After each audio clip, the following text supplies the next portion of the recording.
up with a name for this, but we're just. This is first of all. This is Evelyn. Let's do that because I messed that up last time. This is Evelyn. She does all things. She is all things. She's amazing. She's beautiful. She's smart. She is a chef. She's an engineer. She's a business strategist. She's um, what else do you do? You're a coach. You're a business coach. You're a YouTuber. You are an educator. You are. I can't think of. She's all the things. That's what she is. She's all the things. So Talk about all in it. like I mentioned last week, we met here on YouTube and our online friendship turned offline friendship. And we were just talking maybe like a week or two ago about coming in and sort of bringing you guys into some of our phone conversations. And that's basically this setup. It's just kind of like a girl talk. We'll start with a topic, and then from there we'll just see where the conversation goes. So we're open to your questions, we're open to your comments, we're open to all that stuff. So so yeah, that's how this thing started. So if you missed last week's, it's on my channel. You can check that out. It's called "Is Being You Costing You?" It was 2 videos ago now. And so next week, the plan is to bring this over to Evelyn's channel. So that's going to be fun too. So excited about that. So, anyway, this is just hopefully an escape for you guys. And it's really fun for us. This is literally how our phone conversations go.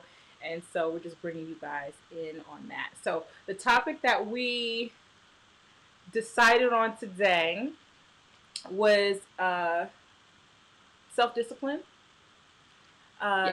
denying yourself, and learning how to say no, and Mhm. even when that person is you. Yeah. Yeah, you want to get us started, Evelyn? I mean, sure, why not? I think I said something to I heard someone say this years ago, and it's really something I've had to remind myself with the whole self-discipline thing, whatever, because I'm not going to pretend to be the most self-disciplined person. I think that's why I always find this topic so interesting. And so, I heard someone say that all self-discipline is keeping a promise to yourself. Mm. And when I heard that, I was like, that makes complete sense. But I think upon further reflection, what really got to me was like, if I can't keep a promise to myself, then I can't always expect other people to keep their promises. That just like I don't always keep a promise to myself and I have to give myself grace in that area, Mm-hmm. then I need to be the same way with other people. And learning on how to be more disciplined to keep promises to myself, then I allow me to hold other people more accountable. But I soon realized like I can't even hold you accountable for not keeping your word and not keeping your promise if I can't even do it to my own self. And so yeah, that whole self-discipline is keeping your promise to yourself is just like mm. And then the person I wish I knew who said it because I would love to give them credit, but they went on to further expound and say that basically like what happens when someone starts to break promises to you, you no longer trust them. If they keep breaking a promise to you, you no longer trust them. And so when I flipped that on myself and said, okay, so if I'm not keeping a promise to myself, what happens then is I don't trust myself. And so I found myself in a season of not trusting my own decisions, not trusting my own ideas, not trusting my own thoughts. Why? Because I wasn't self-disciplined enough to keep my promises to myself. So that's how I will start it off. Mm-hmm. And so even now in different areas, I'm like, did you promise yourself this? Then you need to do what you said you need to do, and exercising that self-discipline muscle. So It's hard. Like, I still struggle. Um, mm, and I didn't realize, I think it was undercover for me, I think, because I thought I had a real good handle on self discipline. Um, but I struggle. I think I still struggle with that. And I think at different points, it's been like different things. Like Like one of the things, and I know this seems so little, but that snooze button, when I said that, like, I'm going to wake up at 4 o'clock in the morning and I want to be out of here by this time, Mhm. like, that's a very real thing to me. Because, first of all, what I realized is I get anxious when it comes to time. You know what I mean? Like, it's literally something that bothers me. Like, if something starts at a time and I set in my mind that I want to arrive at that time, it physically bothers me leading up to that if I'm not making that time. And I'm like, this is unnecessary anxiety. It it's just, I just need to wake up earlier, right? But then Mhm. you're in the bed, it's warm, you don't want to do, you hit the snooze button. Oh, okay, I could do a different style with my hair.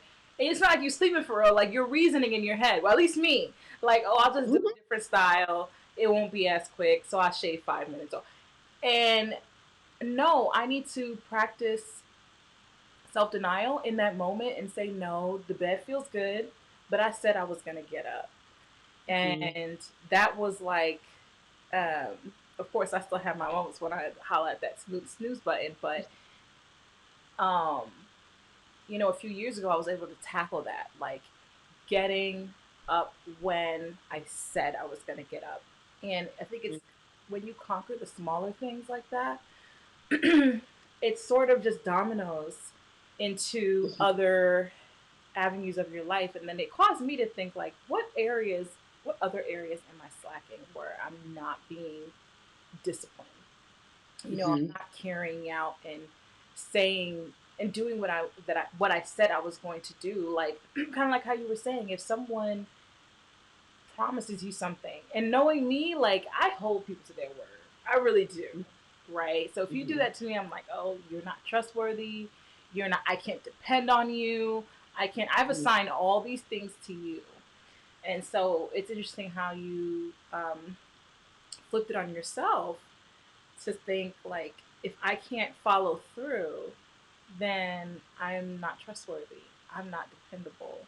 I'm not responsible. And them's fighting words for me. Like, I'm responsible. Like, I'm dependable. And so if I am those things, then my lifestyle needs to reflect that, Mhm. you Mhm. know? And so, yeah, self discipline. I still struggle. I still Me too, girl. That I like. I will say this particularly, and I think maybe a lot of people are experiencing this now because I work from home and I don't take calls in the morning. I don't take appointments in the morning. I literally can whirl out of bed at 9 o'clock if I wanted to, right? Which seriously, and so even now, it is still that one in particular. And I feel like God been tapping me on the shoulder for years. Like, listen, I need you to get up early. Like, there's so much you can get done. And here's the thing, this when you do get up early, the course of your day is completely different. Mhm. And you hear me being like, get up at 4, get up at 5, and it just sounds extreme, but it's like, no, like I've been getting up at like 5:36 sporadically over the past month, right? But I'm not starting my workday till 9. And so I give myself 3 hours. And this is, to be fair, this is a luxury of the kind of work that I do. But I give myself 3 hours of me time in the morning before my day starts. And on the days that I've done it, I mean, I get time to work out, I get time to be quiet, I get time to pray, read my Bible, do my devotional, read a book, meditate, like piddle a little bit, and then I start my day, and I'm not jumping right into my day. And so I try to remind myself when I hit the snooze button that the reward that's coming Mhm. is greater than the reward that's in the moment. Mm. And it's always like that with self-discipline though, right? Like whether it's you're trying to lose weight or you're trying to do whatever it is that you're trying to be like, I'm trying to get there. We know that the reward on the other end is greater, but that instant gratification of I got 10 more minutes. Oh, I'm gonna shorten my me time by an hour. Who's gonna check me, boo? Like, you know what I'm saying? Yeah. So why do you think it's such a struggle? And I'm not just talking about getting up early. I think it's any area where people are trying to be disciplined in, whether it's spending their money, whether it's eating or working out, whether it's, I mean, anything, right? Like where somebody's trying to be disciplined. Why do you think it's so difficult? I think I don't I don't know. I think people have a hard time with that idea of the temporary discomfort for the greater gain or the later Hmm. gain. And I just read a book about this. Gosh, I can't remember the one before this one I read, that talks about sort of delayed gratification Hmm. and how, sort of we live in this world where it's like we want it now and we want to see it now, we want to feel it now, um, that we don't leave room for the process and the work, you know. Hmm. And I think maybe that's sort of part of it, that we're maybe too tunneled in our thinking, that Hmm. all we see is the now, the thing that we want now, whether it's sleep, whether it's money, whether it's uh, that palette, whether it's the hair product, the wig, whatever it is, that's what we see it, and we want it now, and that's all we can see, and we can't see that, no, let me holla at that synthetic wig that's been working for a little while longer Hmm. until I can save up and actually afford it, or whatever. You know, Right. I don't know. I think a lot of us struggle with that. I mean, I know I did, like in the whole having an online business space, I can't even tell you how much I struggle with that because I thought I was doing, like, I don't believe in get rich quick schemes or anything like that. And so I thought, for years that I was doing a really good job of staying away from the people who were talking that kind of stuff. The Facebook ads and the Instagram ads and the YouTube ads, and the dude got the Ferrari in the driveway with Yep. the Hummer and the this and that. Like, it makes me cringe and eye roll, right? Mhm. And so I thought I was doing pretty good, but I found myself, particularly early on, getting really frustrated on why things weren't moving faster. Mhm. Um, and people being like, "Oh, I just, did a launch. I just started my YouTube channel, and it's only been 6 months, and I have 500,000 followers." And you just be like, "I've been on this thing for 10 years." You know what I'm saying? Right. Uh, and so, I mean, to be in, like, all in full transparency, which is why I love our chats, because I don't feel like we're coming from a place of we have mastered any of this. I think it's more so like this is where we have been or this is where we are. And so for business, like, I would probably say in the past couple of years is when I finally was like, oh, you kept trying to avoid the discomfort of the day in, day out, day in, day out, day in, day out effort. And so you kept trying to do, I'm gonna do a lot of effort at one time, and then I'm gonna do nothing. Mhm. And I'm gonna do a lot of effort at one time, and then I'm gonna do nothing, when all you have to do is do a little effort every day. Mhm. And I even think about this in my own, like, health journey. I tried that. Like, I think everybody went through the phase of, I'm gonna do a 21-day um water only, I'm gonna do a 30-day, a 10-day, or whatever, and it's supposed to be all these miraculous changes. And it's like, the reality is you can get the results you want. It's just gonna be making saying small little notes to yourself Mhm. every day. Mhm. Every day. And, like, I used to say I like to build and move, right? I just want to hit it and I want to be gone. And I had to realize that's not life and that's not discipline. Right. So yeah. Oh yes, comfort culture. Ooh, Yep. I like that. Comfort culture. Ooh, yes, that's the word. Yeah. So We says. might have to can we steal that for the title? Because that Right? might work. We might have to, right? Comfort culture.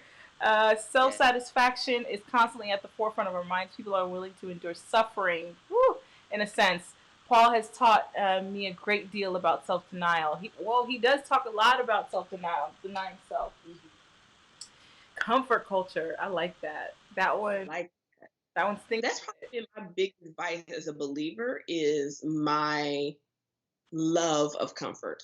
Mm. That's probably, I mean, it's top two of my struggles in life. I won't say what the other one is, but, like, I don't know if I'm ready to, tell you all my business. But comfort probably number one or number two Mm.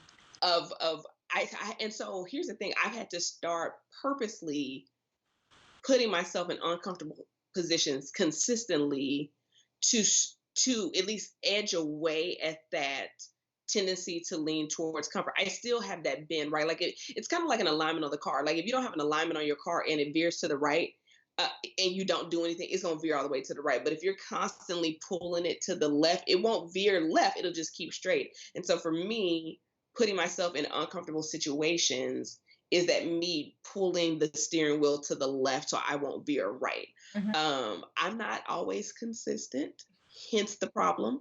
Um, but yeah, I'm working on it. And then you have this thing where it's like it's a two-sided coin because you have this like hustle and grind culture Yeah. and this consumerism culture. And so you're like, okay, I don't want to do that. But it's like, well, where's the line between being diligent and consistent and not hustling and grinding? Girl, so listen, if somebody got the answer, let me know.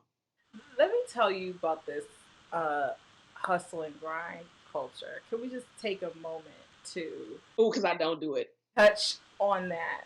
I first of all, I think there's layers to it. First of all, I feel like most people. Hi, Shanti, welcome.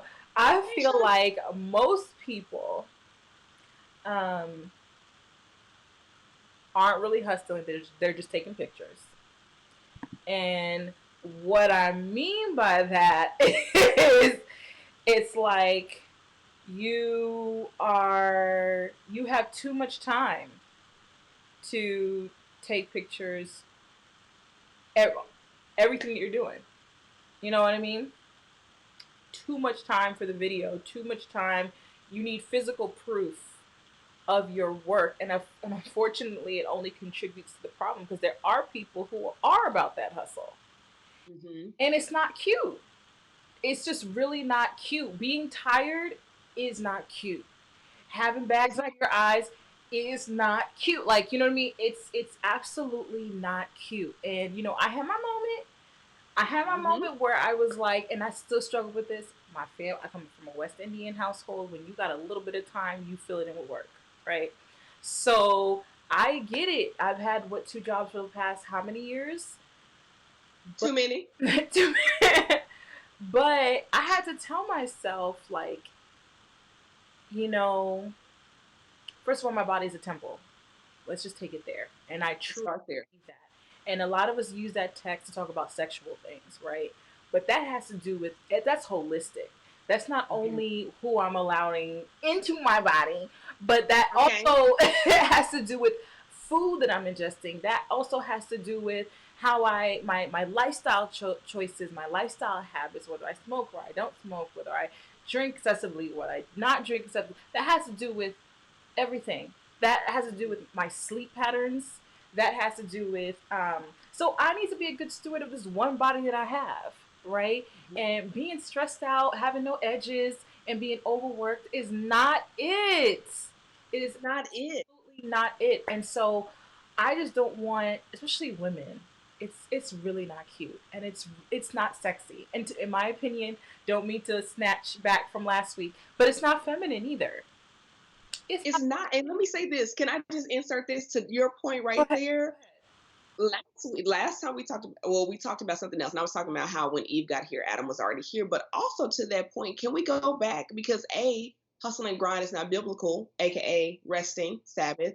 But then also the in Genesis it says that Adam works by the sweat of his brow. That's his curse, not ours. Mm-hmm. And yeah, I think I mentioned that before, but like I realized like particularly for women that hustle and grind is not it. And I think I did a video sometime like if you actually look up the definition of hustle and you look up the definition of grind, I think people would stop wearing it like a status symbol. Okay, go ahead. No. Oh yes, it is a sort of a status symbol, like a sort of you're not doing anything if you're not hustling. You're not doing anything if you're not overworked. You're not doing anything if you are tired. And Mhm. let me tell you, I had to get to a point in my journey where my strength and my value is not based on how tired I am and how hard I work, right? My Mhm. value, women, is not about how hard you work or how overworked you are. And let me tell you something, I get judged to this day by some people in my life who feel some type of way because they feel like I should have more jobs. You know, I'm a nurse. I should have another side on top of my other side, or whatever. Or if it's like, it gets to the point where you might get a phone call, and I sometimes feel like this, where it's like people are like, oh, what are you doing? And this is my me time. I'm not Mhm. doing anything because I have made room for that in my life, in my schedule, and Mhm. that's important to me. I'm not one Yeah. that likes to be busy for the sake of being busy or like to Mhm. have noise around me for the sake of having noise. I really prioritize my peace in general. And so, yes, I work. Yes, I make a decent living, but that doesn't equal my value. And just because I can doesn't mean it's cute, Doesn't mean you should. doesn't mean I should do it. You know what I mean? So I used to be, and I'm still working on it. If my husband was sitting right here, he'd have been like, I'm still working on it. I'm still working It's on a it. job. But I think about this, right? And I did a video several years ago, which is crazy because it's like one of my most commented on videos, I'll say. And randomly the video was like what you need to know in corporate America if you want to switch jobs. But in the video, I was talking about like this, particularly if you're of African descent, Mhm. so African American, whatever, that this we have been taught this performance-based culture Mhm. in the workplace, in relationships, performance, performance, performance, performance. And I was relating to the fact that it took me a long time to learn in corporate America that performance was important, but it was like secondary to relationships, Mhm. and that whether you are an employee or whether you are in business, that the real currency is relationships, and that performance was secondary, maybe even tertiary to relationships. And I would probably say influence was second and then performance came third. And that if I had a known that, I might not have had the struggles that I had. But I also said, but where would I would have learned that everything that I was exposed to? And I think my parents did an amazing job, you know what I'm saying, if I ain't saying so myself. Um, their stuff was based on performance, and so I had to learn that even in relationships that I don't have to perform. And my friend who's a therapist, she calls it hustling for your worthiness. Mm. um, and so it is taking an unlearning. And I think, let me tell you the worst example of hustling and staying busy despite your health or rest. So, girl, 2016, I was diagnosed with cancer. Whatever, I'm great. God is good. However, I got diagnosed on a Tuesday. I still decided on that Saturday that I was going to do like this free online class, and all these people tuned in. And I'm like, you, ju- you just got a traumatic diagnosis, and you're like, oh, but I'm going to keep working. And I really felt like it got to a point. I never really felt sick, but I really felt like God was like, sit down, Mhm. shut it all down. Don't be working, don't this for the rest of the year. And it for for all of 2016, it was like an unlearning. And I really feel like, I tell people all the time, I say I feel like God saved me from myself because I was working all the time, nights, weekends, holidays, 60, 70 hours a week, hadn't had a vacation in 7 years, like crazy on this hustle and grind mentality. Because somewhere I picked up this notion that that's, if I wasn't grinding, if I wasn't hustling, then what you doing? That idle mind is a devil's workshop. That whole mentality. Mhm. Mhm. So listen, okay, I know I'm long winded, but yeah, I mean, I don't know where we got that. And if you look, I will say Western culture in particular is guilty of that. But even if you look at other ethnicities, I don't know if they have it to the degree Mhm. that we have it. That busy, busy, busy, busy, work, work, work, work, work, performance culture.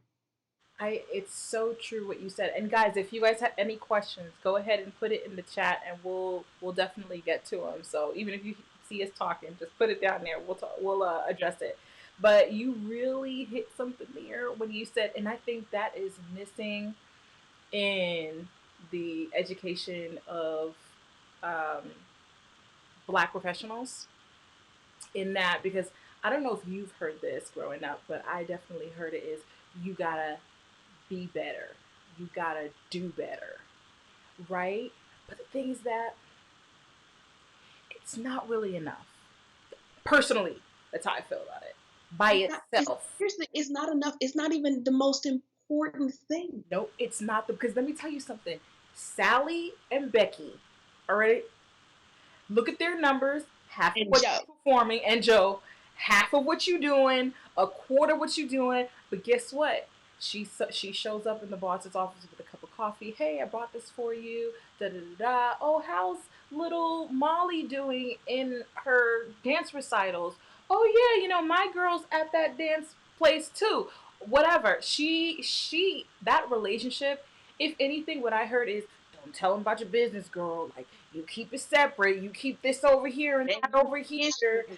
You know what I'm saying? Don't let them go in your business. You just kiki with them and then you just go.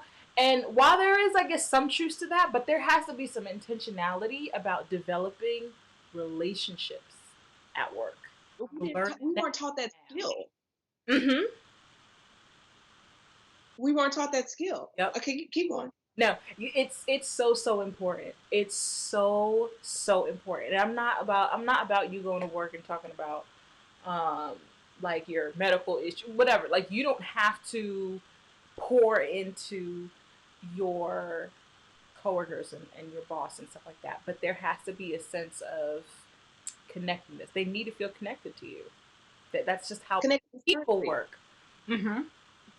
Connection is currency. Yep. And we just were never taught that. We were always taught, don't tell them what you got going on. They will use it against you. Yep. Don't tell them their business. They'll use it. It was this very fear-based, Mm. scary mindset. And here's the thing: in the generations before us, defense, it makes total sense, Yeah. right? My mom was a little girl during the civil rights movement, so historically, I understand where that's coming from. Mm-hmm. Don't tell them you got someone on the side. Which I still kind of don't believe everybody. People need to know if you got someone on the side, but that skill. And so I was so miserable in corporate America, and I remember. And I tell this, and like girl, I'm gonna send you the video afterwards if you have time. It's like 55 minutes. It's long, but like you should read the comments. It's crazy.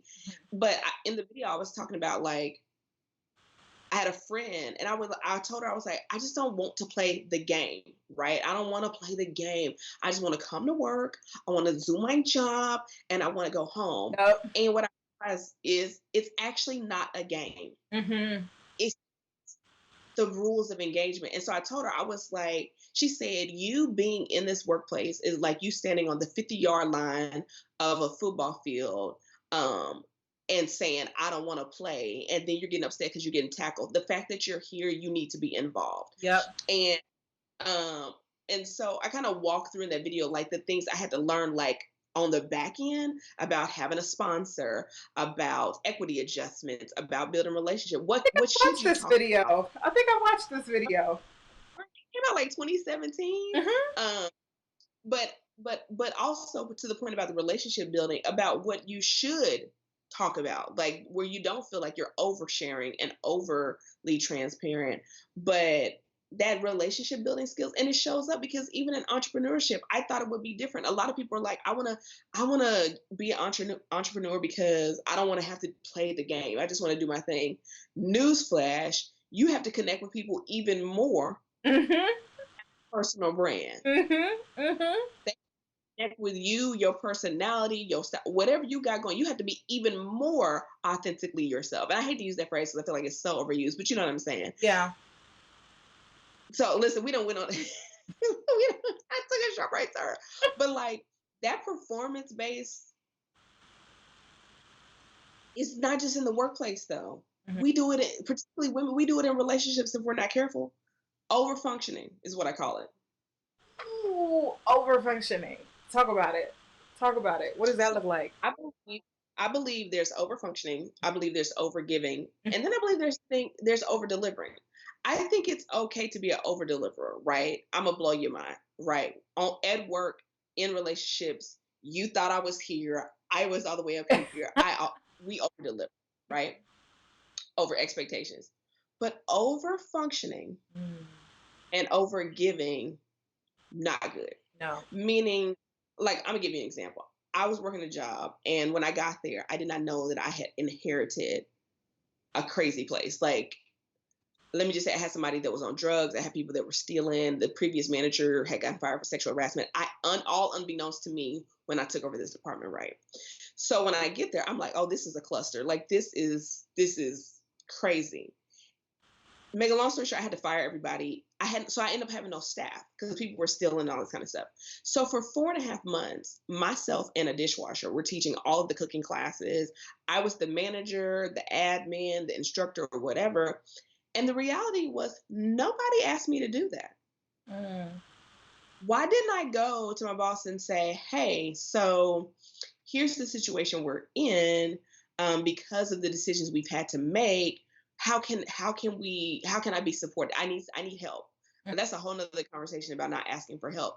But I started over functioning. Nobody told me to do it. And then so internally I was angry, like, they know I need some help and I'm over here exhausted and I'm doing all the things and I'm the sun, the moon, and the stars and the rain.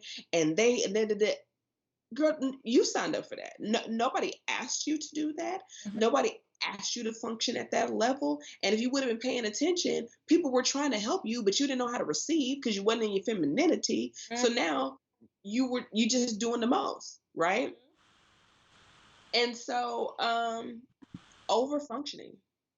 It's when people have a problem and you're like, what can I do? How can I fix it for them? No, no, no. mhm, No, no, no. mhm. You can be supportive, but don't pick up their bag. Right.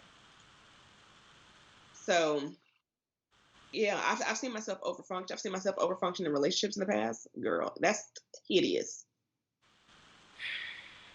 We I think as women, some of us have a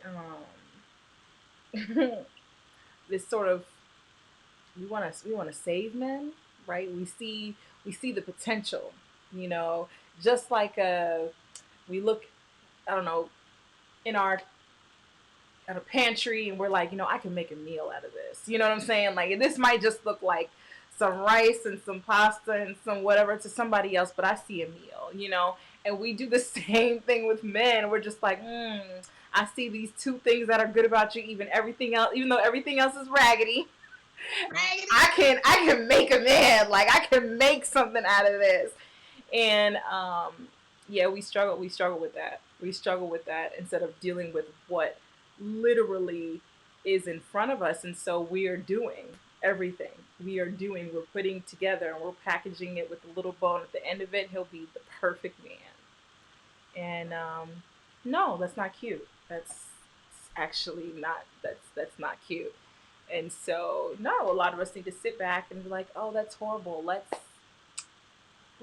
I'll pray for you. Like, oh, I'll keep that in Like, mind. oh, what's your plan? I'll listen to you vent. Like, you know. And even that is your lucky day. Yes, yes. Because what I realized for me, no, we are not making men in 2020. What I realized for me is that you don't get access. Um, well, let me put it this way: there's certain things that are reserved for my husband, right? And that's not just physical, that is emotional. Like, you don't get, you know, the um Patricia the cheerleader in the same way that my husband would get. You don't get um the support. You don't have access to my money in the same way. Like, every role, we talked about roles last week. You gotta stay. I gotta keep you in your lane. Let's see. So true. And those social butterflies in the workplace pass the high performing introverts by. They don't teach people this skill set, and that goes back to self denial. Um, may be uncomfortable. Yes. You got to make yourself Yeah. comfortable to get yourself out there. Let me tell you something. And it's not even a matter, cuz I'll be honest with y'all. Most of, and I love me some extroverts, but introverts really, um this may be, I may be biased. This may be a biased statement, but I'm going to make it anyway. Introverts tend to be high performing people. They Yep. tend to be high performing people because an introvert, let me tell you what introvert will do. An introvert will listen to an extrovert, teach them. And you know why? Because I do this. They'll listen to an extrovert, teach them how to do something that they already know how to do, right? Just so that they can learn a different way of doing it. Like this is, they have a level of of observation and a different way that they see the world, right? And typically they're able to focus a little bit better than our extroverted counterparts. And so we tend to be really high performing. But the thing about it is, in corporate America, I've learned is, unfortunately, you got to toot your horn every once in a while, and just to make people aware of what you're doing. And to me, that's just the difference. Sally does one thing and she goes from person to person to person to person to person and talks about it. Like I remember this, my first job, um, as a nurse. I probably shouldn't have said it like that. Anyway, there was someone there that anytime she helped somebody, she would go around and just say, "Oh, check. Oh, hey, I'm just checking on you. So and so needed some help, so I went and helped her. But I'm just checking on you now. Like, oh yeah, I'm checking on you. So and so needs some help, so I'm just going around making sure everybody, like, to me, I went on the defensive. Like, why she gotta let everybody know that she did one little thing for me? But you know what I'm saying? She wants people to be aware of the things that she does. And let me tell you, a lot of the times it's not that people are purposely overlooking you, they literally just don't know. And so now I'll be quick to CC somebody on an email or forward it, hey, just bringing you in the loop or whatever, just took care of this. Let me know if you wanted to get with the quickness, with a quickness, because sometimes you really do have to just let people know what you're doing and what you're capable of doing. And I will say that when you were giving the example about the person that was helping every person, like, oh, I went to go check on so and so, and I went to go check on this. I think a lot of times we think that those people are doing it intentionally. Mm. Reality is, what I learned was no, they just have been taught that that behavior is okay. And so they probably have been doing it their whole life. If you think about it, you probably can think back to middle school, high school, college, with people who had that very same, like, they just made people aware, and you were like, are they? And that's why people think it's a game. And it's like, it may not be a game. It's just this person is very aware of their value, and they know it's not necessarily performance based. And so, um, they're also building connection, right? Like, and so I used to think, like, are they being strategic and are they doing this or whatever? Maybe, but a lot of times I found that was just their personality. And then I have two things I want to say about some things you said. So I want to trickle back to when you were talking about, we'll find a man and we'll see, two great things in him, and think, in the pantry make a meal. Uh-huh. It's kind of like the day that I realized that when I went into the store, I had the tendency to go straight to the clearance rack.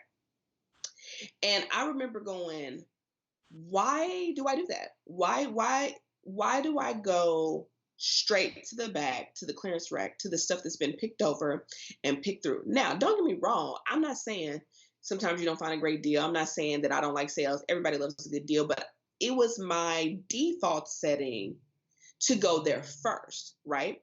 And so I felt like that trade of, I like when you talked about last week, I can make it work, was showing up in other places. I mean, it's not the cutest top, but it's only $7.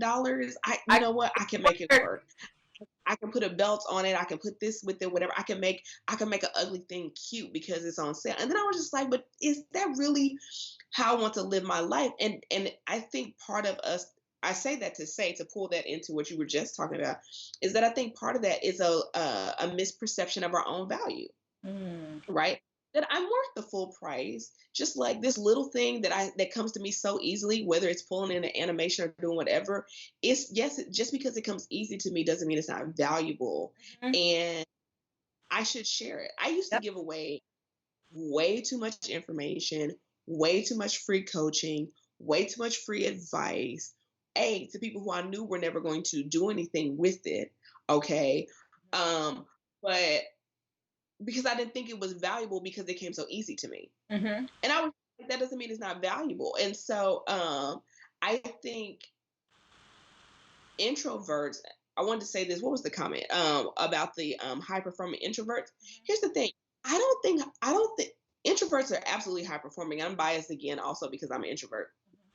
But we do know how to build relationships. Yeah. Introverts build relationships all the time. So I don't even think it's an issue of being extroverted or introvert. The way I relate it is that imagine from the time you're 5 to the time you're 21, 22, whenever you graduate from college, people taught you how to play football, right? And then you went to go play in the Super Bowl and the game was badminton. That's what's happening I think in the workplace. From the time you were a little kid all the way up through college, performance, performance, performance, performance, performance, and culturally we weren't taught badminton. So then we go into the workplace and we don't understand why it's not working, Mhm. because we're coming in with football skills and somebody else is coming in with badminton skills, and it's the badminton tournament. So, because I've seen introverts in the workplace, they don't necessarily have to be the social butterfly, but they know how to build key relationships. They're not the person that's at the water cooler at every person's desk or whatever, but they still knew how to develop the right relationships and have that connection currency. And so I do think some of it is, yes, you may have to put yourself out of the box, but I think it was more so just we were taught one game and it's a different game. It's So, a game. And I think um, part of mhm. it is I'm bring the V word in our issues with vulnerability. Yes. We are so focused on being high performing and performing in general, um, that we don't want people to see our imperfections, or that we are imperfect, or that we don't know everything, or that um, we may not have it 100% together in our own personal lives. And because of that fear of vulnerability, we we lack building connections at work, and it's actually to our detriment because of the real game, because it's Batman, you know what I mean? And that's what the real game is. Mhm. And I think vulnerability is something as a people, like as a black people, I think we struggle with in general. Oh, I absolutely. think a lot of us are just jaded for so many reasons and have so much pain from so many sources, and we just don't realize the power of vulnerability. I started it today. I started it earlier today. That book by is it Brene Michelle Brown. Hammond, I think it. Yeah. And yeah, and that's really where it's from. That's really where it's from. And to sort of dip back into last week too, a lot of us who have issues with our femininity have issues with vulnerability. And Yeah, the one. yeah, one and the same. And if we could tap into our femininity or our vulnerability at work, we could really be in a much better place, much better place as a whole.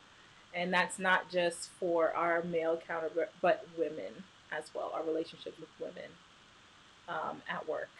So, like an Mhm. industry like mine, it's mostly women. So, it would benefit me as well. Wait, is the Netflix documentary different than the series, the one that's on YouTube? You talking about Brene Brown? Yeah. Yes. So she Oh, Shane has versus Phil. Okay, like, I'll check that out. yeah, she has like the 15-minute TED talk on YouTube, and then she has the the Netflix thing. But let me tell you, if you really want to get your PhD in vulnerability, she has a 6 hour audio on Audible. It's not in a book anywhere. That where she I think she was doing a weekend intensive at a university or something. And it's straight about vulnerability in every area of your life, with your spouse, at work, with your kids, co-workers, family, with yourself. I've listened to it twice, maybe in the past 5 years. It is the most comprehensive um learning on vulnerability that I've ever read. Like, her books are great, don't get me wrong, like The Gifts of Imperfection and all that, but I wish that had been turned into a book, because Mm, it's so good. mm, It's so good. Um and I wanted to say this when you were talking about, vulnerability and femininity with women. And I think we touched on this last week, that femininity is not just female to male. mhm, and and femininity, and well, let me say this, and vulnerability is not about, like, let me tell you my deepest darkest secrets and how sad I am. That's not what it is either. But I have seen the power of vulnerability in my female relationships, mhm, and it gives a ease and a flow that I didn't even know was possible, because women equally crave other women's femininity. It's almost like it gives us permission mhm. to fully lean into our, I mean, you and I have had these conversations, but it gives us permission to fully lean into our own femininity. If I need to cry, if I need to be like, let me tell you what happened, if I need to be like, girl, my hair is a mess right now and I haven't, whatever. Like, it doesn't have to be all bad. I think people think vulnerability is this heavy emotion. And I think Brene Brown talks about it best. Like, vulnerability is like, can you be the first one to say I love you? Mm, Can you sit in the doctor's office with someone who's about to get a bad diagnosis? mhm, Vulnerability is, my friend lost her sister the other day, and I knew I had to call her, right? It's calling and going, this is probably going to be an uncomfortable conversation, but I'm going to sit with my friend who can't go see her sister and go to the funeral because of what's going on. And we're going to have this conversation. I'm going to sit in that vulnerable moment with her. mhm, You know what I mean? It is my friend who had challenges and had loss that I've never experienced, and being okay with, they are going to cry and scream and it's going to be awkward and uncomfortable, and I'm gonna hold it right with you. That's vulnerability. Like, it's not even always about yourself. You have to be comfortable with other people's vulnerability. mhm, mhm, And what's funny is, when we watch people do it, and Brene Brown says this is not an Evelyn original, when we watch people do it, it looks like strength. mhm. Like, when we watch people open up about something uncomfortable or painful or courageous that they did, we admire it. Mhm. We don't go, oh, that's so weak. But then when we do it, that is Sweet. weakness. Mhm. Like, it's so backwards. It is. It's so backwards. I like what Ray said. Authentic sisterhood and friendship is based on vulnerability, and Absolutely. yeah, that's 100% true. That's 100% true. But I talked about this last week. How I think we have this front that we feel like we have to put on, even with other women. That same performance, that same show we have to put on. That we have it all together. That we eat all the right foods. That we go all to the right conferences. That we wear the best makeup. That we have the best man. That you know what I mean? Where um, we can't let women see what's really going on, right? Not to say everyone should have access to that, but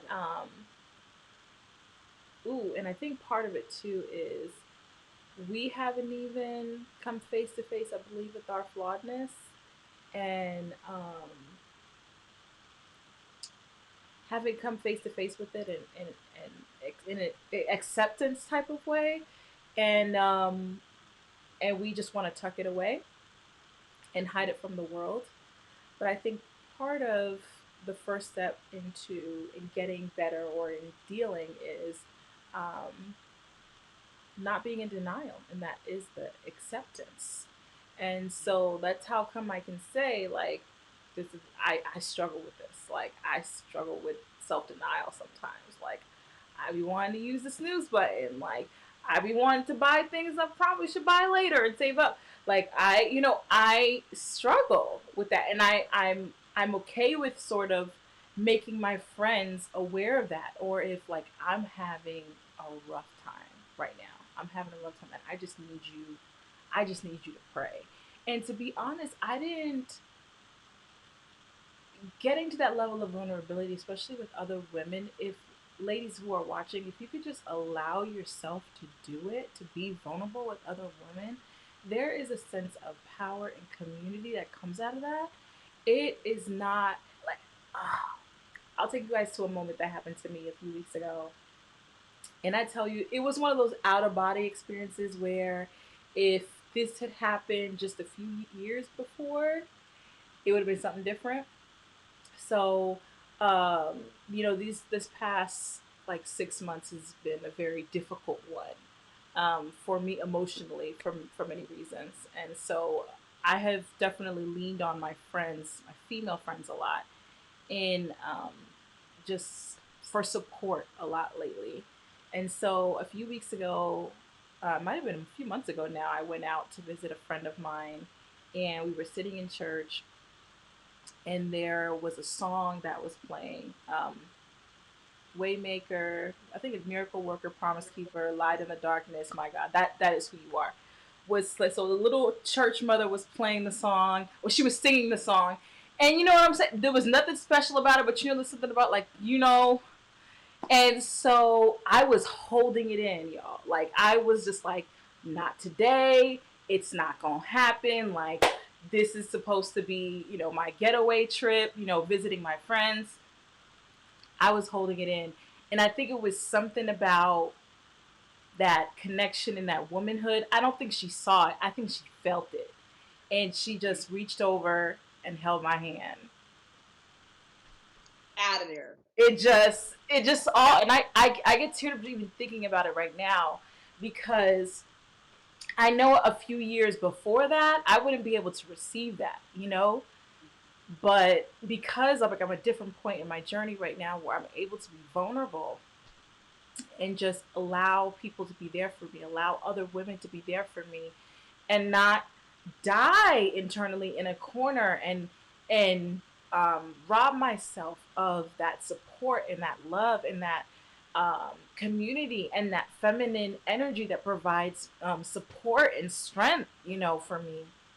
And so, don't let people make you think that vulnerability is a bad word. It's not a bad word.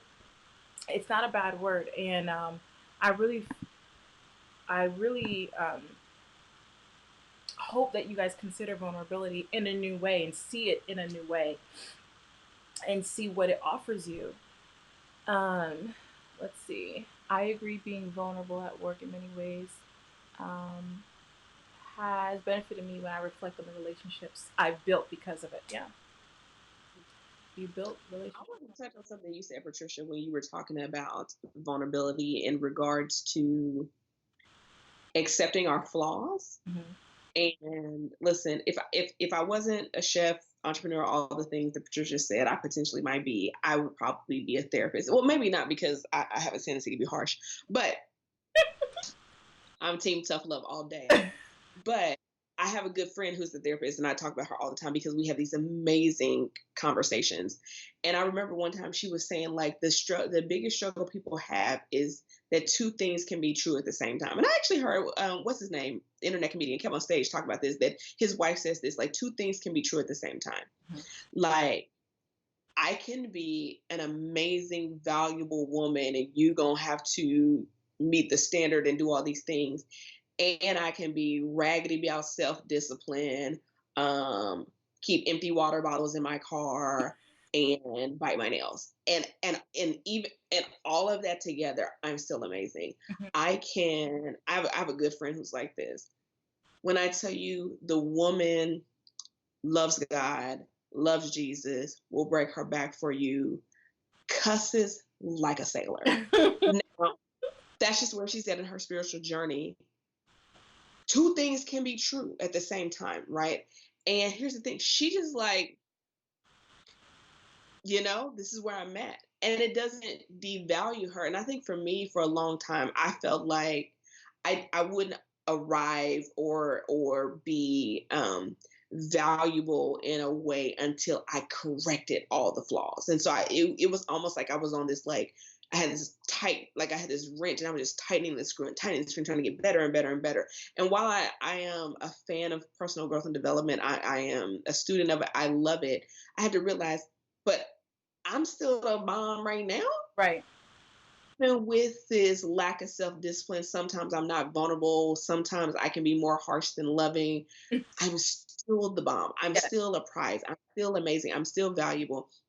And being able to hold the two things true at the same time. And so I remember my first realization of this was I used to edit myself in my journal. Think about that. It's my journal. Mm. And I would don't write it like that. And I was like, who gonna read it, fam? You know what I'm saying? And if they do read it, then you get to deserve to read what you read. Right. Okay, you know what I'm saying? And I was like, that's the moment when I was like, oh, I have a problem. Mm. Like the one of the places where I can be just totally raw in my own personal, private, under lock and key journal. I'm editing myself. And I realized that if I realized that if I was doing that, then I was doing it with God. I was doing it with people. I was doing it with anybody that was dating. I was doing it with friends. And it became so overwhelming and so exhausting that it will physically make you sick. Like the emotions have to go somewhere. And if you don't have an outlet to be honest with yourself, they will go inward and will start to attack your own body. Um, and so vulnerability is more than just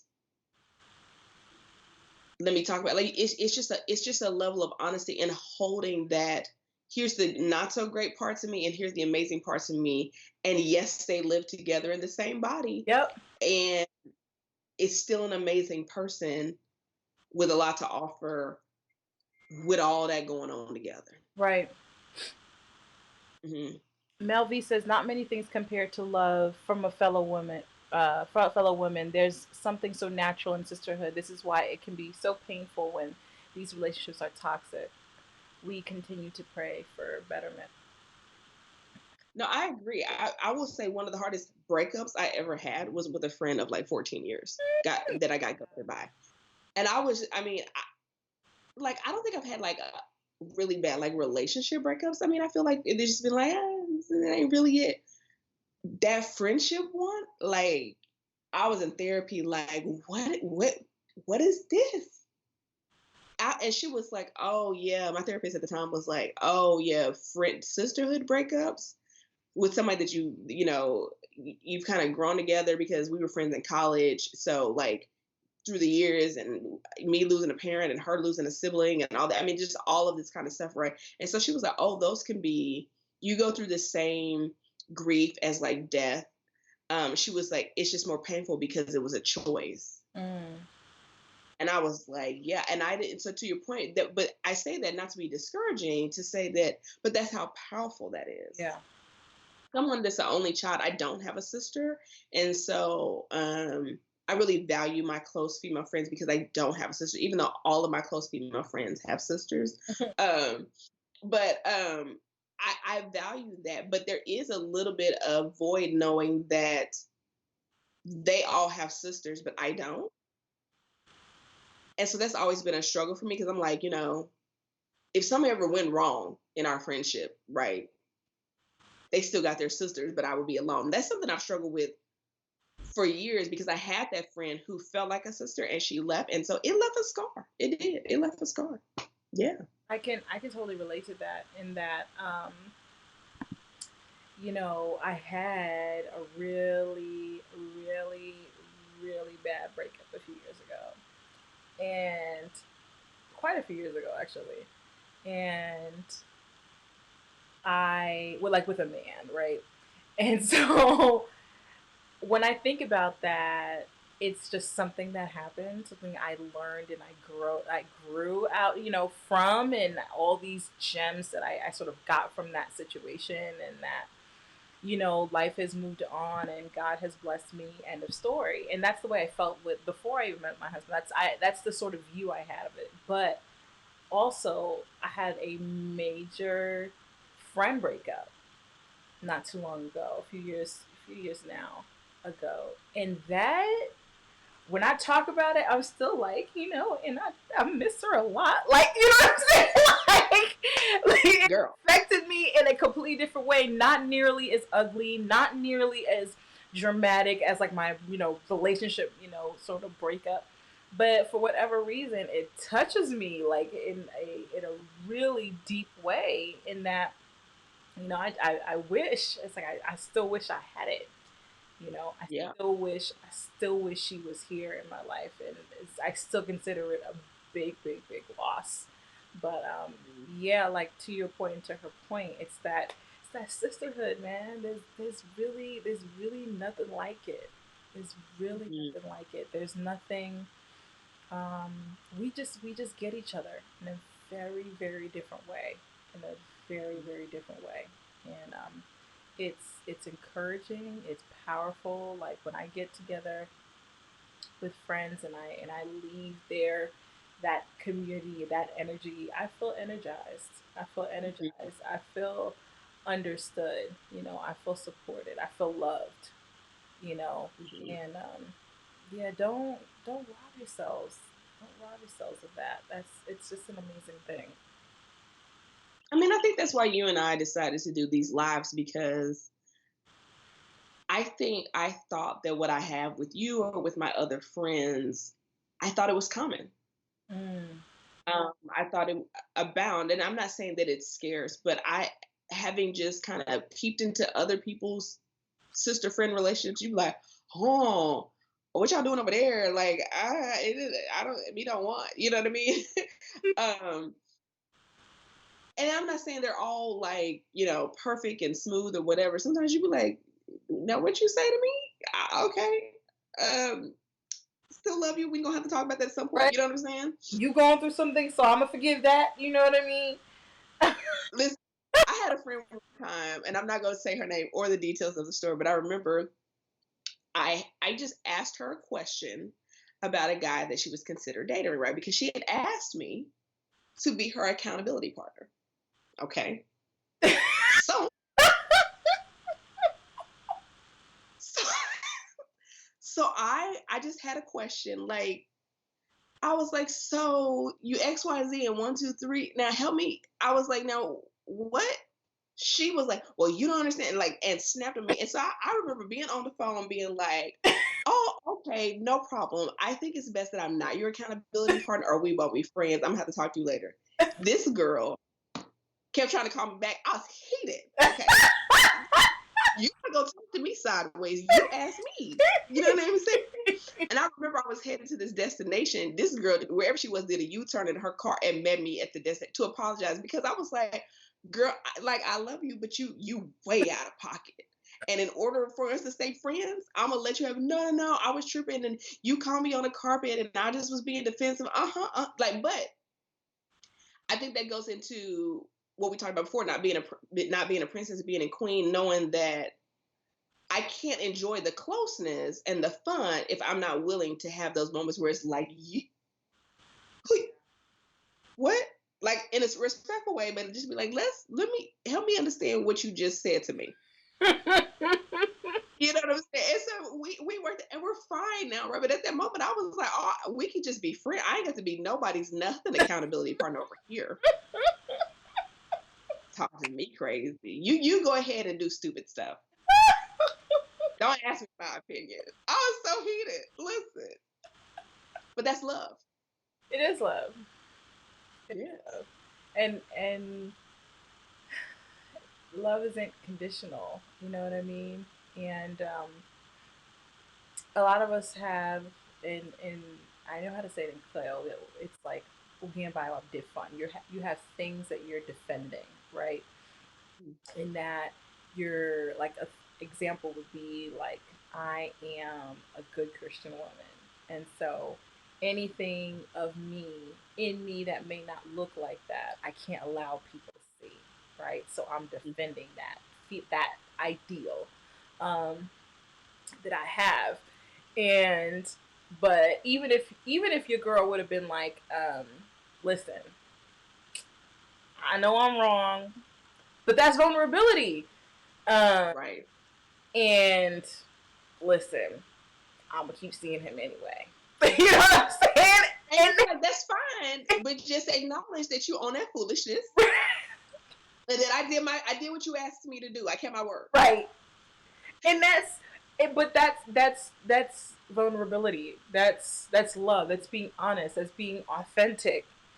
Girl, you dead wrong. I loved you. You told me to be here, and I'm doing what I said I'm gonna do. But I love you, and I'm gonna see Mhm. you on the other side when this don't work out. Like, you know what I mean? And just and let it be. But we have issues. We have issues with those relationships where we could just easily just walk away. So true. It's been harder to be vulnerable about a friend breakup as opposed to a boyfriend. This isolation has definitely allowed me to reflect, forgive, and accept those feelings. Some people want a hype man and not accountability partners. Ooh. Oh, I'm so not that friend. Like, my friends know who to call when they're on some, I just want to talk my talk and talk trash. I'm not that friend because I'm the friend to be like, here's the thing. I don't I err on the side of truth. Mm-hmm. So if you call me and you be like, can you believe what he or she said to me or whatever? And I'm listening and I'll be like, okay. And then I'll be like, and what did you say or do, blah blah. And I'll be like, well, I don't know them. So let's talk about what you should have done. You know what I'm saying? Yeah. My I'm that friend. I don't care what I don't know them. You can't control them. I can't control them. I don't know them. Let's talk about you. If you want the friend that's gonna be like, yeah, girl, I can't believe it. I am so not that friend. And people who want those kind of friends, they don't do well with me because I'll look at you cross-eyed and be like, why are you so invested in a mess? Like I don't I Ellen don't know how to do. Now, sometimes that's a good thing, but sometimes it comes across as harsh or insensitive. That's that vulnerability. I can hold the two at the same time. I can love you to death and have a tendency to be harsh at the same time. That same here. My sister calls it. I'm a master at tough love, and I try to work on my delivery because communication is very important. Your way of communicating is very important, and if you want that plane to land, you got to direct it in such a way that it will land. And some people just won't be receptive if you don't give it to them a certain way. And Right. back in the day, I used to be like, well, you just gonna get it the way you get it. It's how I feel. But in my growth, I've realized that, yeah, that's not always the wisest thing. And so, but yeah, I listen. My first question is, well, what did you do? Like literally before even people were like, girl, let me tell you. I'm like, oh, what did you do now? What you do Right. now? What you mean? What did I do? What you do now? That's literally because I set the tone for that already. Already. Because it's not It gonna. takes two. Yes, it does. It does.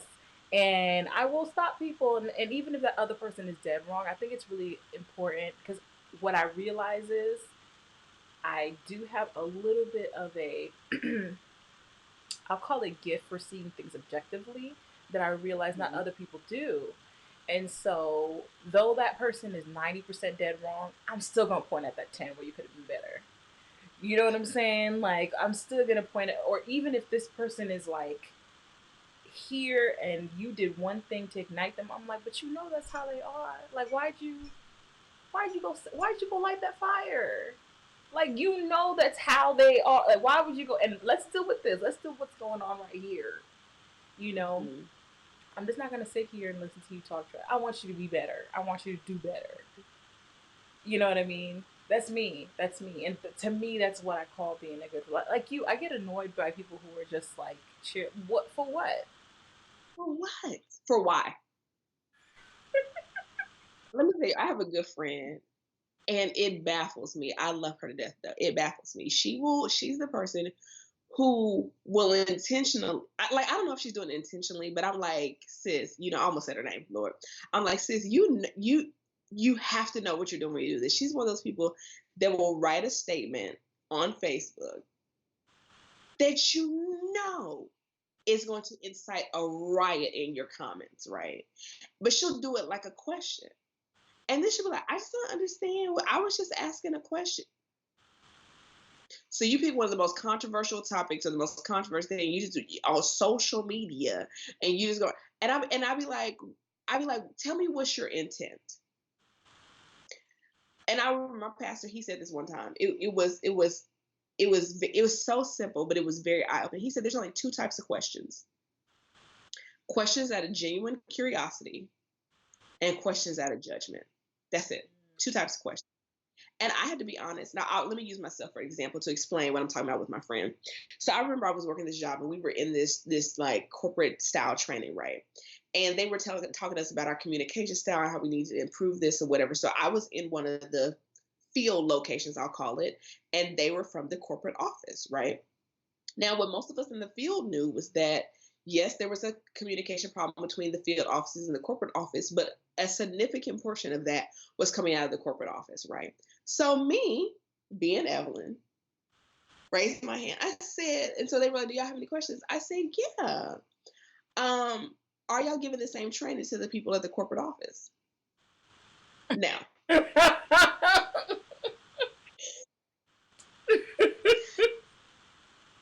I remember my boss looked at me like he wanted to square up. Okay. I remember the person in the front of the room. They were like seething with anger, right? And in my mind, I'm like, this is a valid question because I'm like, y'all raggedy. So why y'all, talking to us? Are y'all about to teach y'all stuff the same thing? Because y'all the problem, right? And the reality was that question was not genuine curiosity. That question was 100% judgment. And people may not be able to know what to call it. They can feel it. And so to your point about delivery, right? That is something that I'm continuing to work on. I'm the friend that if I have a friend that's going through something, I'm like, oh girl, you need some therapy. Mm-hmm. That is not the way to tell somebody who needs therapy that they need some therapy. I did that to someone maybe about a year and a half ago, and like she has not forgot. She was like, you made me feel like something was wrong with me. And I was thinking, but there is something wrong with you. But I get your point. but this is me being vulnerable. Like that harsh, say it like it is, straight up, no chaser. And to your point, I used to be very much like, I'm not gonna sugarcoat the truth. Like I'm just gonna say what it is. It's like, do you want to be right or do you want people to get it? Mm. Yes. Yes. What's the goal? And that's why you have to What's think about it. The goal, and what you have to realize about people and the judgmental part of it, it's self-serving. It really is. It scratches an itch in you. It's for the ego, in my opinion. It's for the ego. It has nothing to do with the person. But when you are focused on, I actually want this person to be better, and I think this information will help them. You speak differently than if it's for you. You know. mm-hmm, And so when people like talking, well, I told her da da da. I said, "Ooh, was that for you, or was that for them?" Which mm-hmm, well, no, because I had to just. Was that for you? Or was that for them? You know what I mean? And that's all right now. it's a valid question. It's a valid. Let me tell you why you bald. Let me tell you why you snatch me bald with these edges that need to be pressed. Because so right now, with everything that's going on in the world, I do business consulting, particularly for chefs, people in the culinary industry. If you go back on my videos on my channel that does that, probably for the past 3.5 years, I have been telling people in the culinary industry that they need to have multiple streams of income and figure out how to make money outside of the kitchen, because in the event that they could never work, whether something happened to them or they wanted to retire or some physically, God forbid, I was just very passionate. And I tell this story about this guy and how he wanted to retire, but he couldn't retire because if he stopped working, the money stopped working. I feel like I just been trying to scream it, right? Felt like I was beating my head against the wall. So here we are in the unfortunate circumstances that we are when it comes to restaurants and things like that. And I told my life group, they were like, oh, how's it doing? Like, you're probably gonna be a busy woman. I was like, I've been very quiet. I said, because I don't know how to help right now without coming across like I've been trying to tell y'all. Mm. You know what I'm saying? And so to my point, when I said earlier that comfort is probably one of my second biggest struggles as a Christian, let me just say my first one is judgment. It's bad. Like it is the thorn in my flesh. And so I told them, I said, I haven't said anything because I have not, and I know it's ego, right? I know it's like, I've been done told, if you had to listen Mm, to me, right? And so I said, because I have not figured out how to quiet that tone, mm, I've been a little quiet until I can figure out how to go. It's not that they weren't listening to me, they weren't ripe. mm. And now they're ripe. And unfortunately, pain is a motivator. But how can I serve them now? Even though everything in me wants to be like, I don't really know what's, I mean, y'all got it. Did nobody want to listen to me? Like, and it's so bad. And so, you know what I'm saying? And I mean, and anybody who's struggling with judgment or having a little bit of wisdom or discernment, or I can play the movie far out, right? Like, I'm one of the people that I can peep a situation real quick and play the movie far out and be like, mm. And as an experience in life, has been very frustrating to try to get people on the front end and be like, hey, you might want to consider, you might want to think about, have you thought about, you might want to play this out. And then they get on the inside and then they want to come crying to you. And you be like it, I'm not gonna lie, Patricia, it sometimes it makes me resentful. Mm. It, like you be like, oh, you be like, I tried to help you. Now you want me to sit and listen to you cry and complain when I tried to help you. And it's all ego, right? Mhm. Um, so this is me being vulnerable. That is something I am currently struggling with, is that I'm looking at my industry go up in flames, and I'm like, Y'all should have listened to me. Past 3 years, I I've been preaching.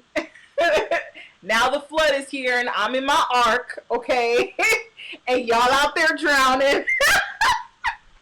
oh, you want me to open my doors for a discount? Absolutely not. Oh my So gosh. yes, beautiful. So like learning to, until I can wrestle that demon to the ground, being quiet and going, yes, you could help, but it is not going to be helpful if you got that to like, I'm gonna help you, but you should have been done listen to me. Like I don't, that's called maturity. Like the issue, the ego issue is still there. The maturity just says, shut up until you can help without being egotistical. Mm. And that Mm-hmm. it all goes back again, like Katiwa was saying, self denial. You know what Mm-hmm. I'm saying? Denying yourself. Because in communication, and you brought up something that's really important that I've learned over time, is it's not only about knowing what to say or how to say it, but also when to say it. That is a huge part. Is this person currently receptive to this? Right? Are they? Are they right? Because if they're not right, you're wasting your time. Like you're wasting your breath. And there's nothing more that I hate doing than wasting my time and wasting my breath. And so, right now, in this relationship, it may just be time for me to listen, Mm-hmm. right? But because again, I think we sort of have the same gift where we can sort of see the first step and then see the last one. You know what I Mm-hmm. mean? But wait till that third flag comes up, and then they might be right now. Like, hey, so now we have a pattern. Like, 1, 2, and 3 has And happened. that point takes the line. Like, you know what I'm saying? We're riding on way more than just my discernment here. We have a physical pattern. Like, let's talk about this. Let's see what's going on here, and wait till they're right. That when is really, really important. And sometimes if we could just get that when right, we would be in a way better place. Because I feel like it's way more harsh if it's not the right time. It sounds Yes. way more harsh when it's not there. If we could just figure that when right out first, then we can backtrack from there. Because when I tell you that figuring out when's the right time, when that person is right, is definitely important in communicating. Yeah. I had a good friend who always told me, she was like, if you wait for the right opportunity, it will always present itself. Mm-hmm. But it's holding it in until it's ready. And my pastor who talked about this, he was more so talking about from the perspective like of like sharing your faith with somebody. He was like, listen, if somebody ain't right, if they're hard fruit, your job is not to try to pounce them over the head and make them right fruit. Your job is to pray for them, and life will soften them. Yep. Right. And you may be the person there when they're soft, or it may be somebody else, but your job is not to try to chip away at that. Your job is to pray for when they are ripe and when they're soft. Right.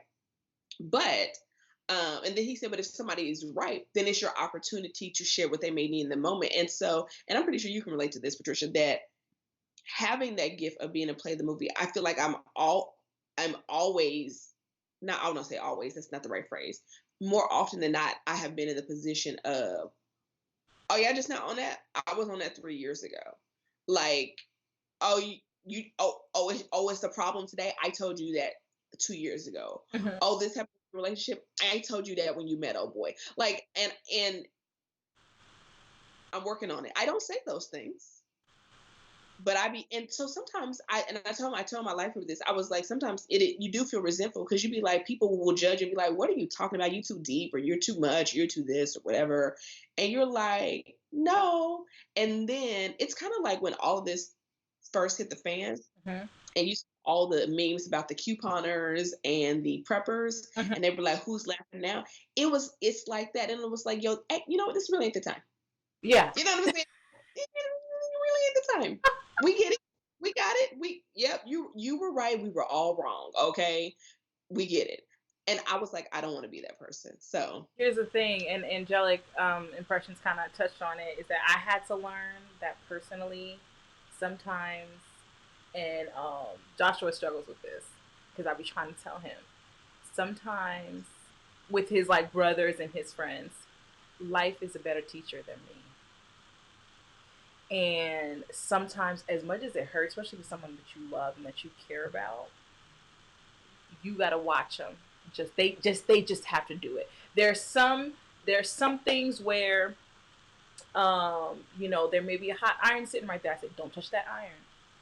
Don't. It's hot.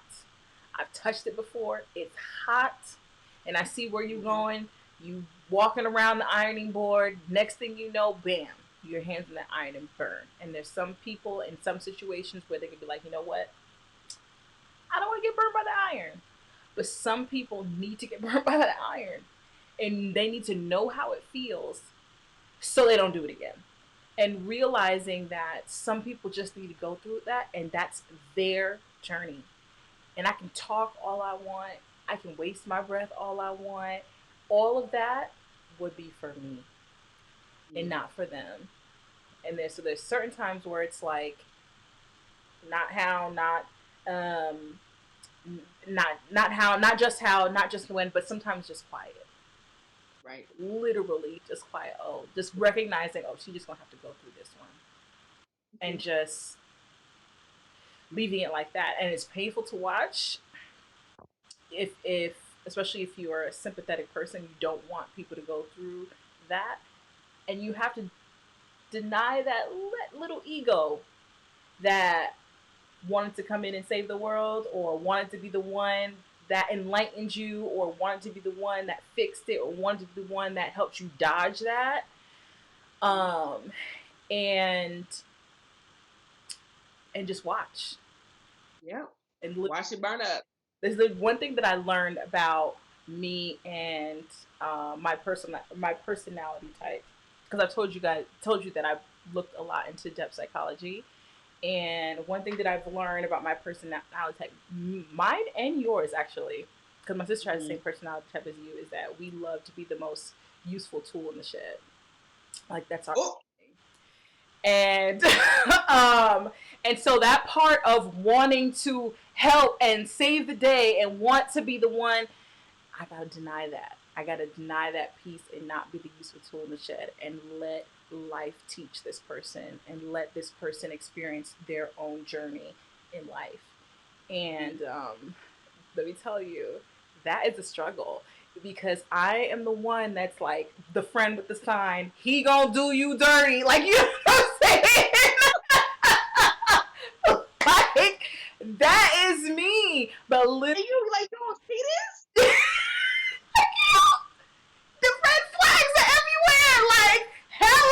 Like literally, I had this friend. Consequently, we're actually not friends anymore, but we were for a very long time. But for the longest, she was in this long term relationship. I'm talking about over 5 years, where I'm just like, What? that's I had to learn that lesson. Like, oh, you just gonna have to play this one out. And of course, they're not together, whatever. But it's hard dealing with the guilt of silence when the consequences they face are more severe. Can be real though. Yes. Yeah. Go ahead. But no, go ahead. I'll let you do. Let me tell you, I have a perfect story for this. I had a good friend at the time, the friend who was like a sister, we're no longer friends. And she, let me just say that she's a certain type of medical professional. She has a doctorate in something. And so she was in school for that. I was in undergrad. She was in medical school for all intents and purposes. And she was getting ready to study for her board exams with her study group. And I had a dream Mm. that she was going to fail her exams. And it was so real that I was like, did she already take her exams? No. And I remember being very prayerful, like, God, should I tell her? Like, should I be like, hey, you might want to ratchet up the studying because I got this weird feeling that you're going to fail. Of course, you don't want to be the doomsdayer, right? Like, you don't want to be the person like, let me tell you what's about to happen to your life. And then I was like, it's just a dream. I don't know that.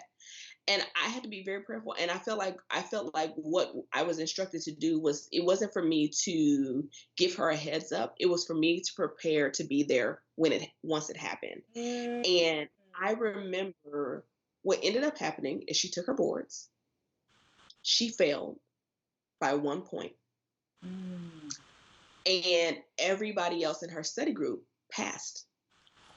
And so the gap between the time where I had the dream and what happened, she'd be like, "Oh, I'm gonna go to this party," and I'd be like,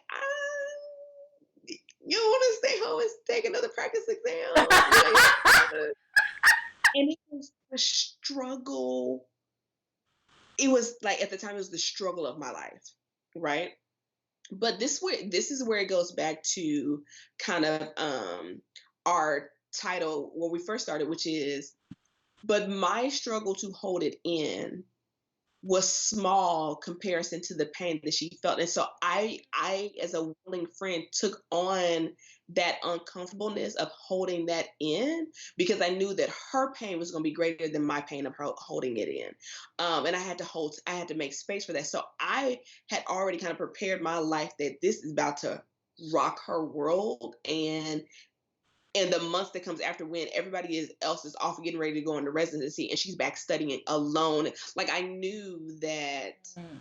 I needed to hold space for that. But that's where you have to be self-sacrificing and know how to say no even to yourself. And so it is challenging, but I feel like this is why at some point to be prayerful and tapped in, because I realized that who was the prophet in the Bible that always was like everybody about to die? Who was that? Was it Jeremiah? Anyway, I be feeling like that. I be like, Always got bad. this ain't, huh? You always got bad news. Always. And so what I've learned that it's not for me to be right. Mm-hmm. It's for me to be ahead, so that when the people do catch up, that you're there for them. And so I have to remind myself that when I want to be like, I already knew this was about to happen, but you didn't want to listen. You was too busy, you know.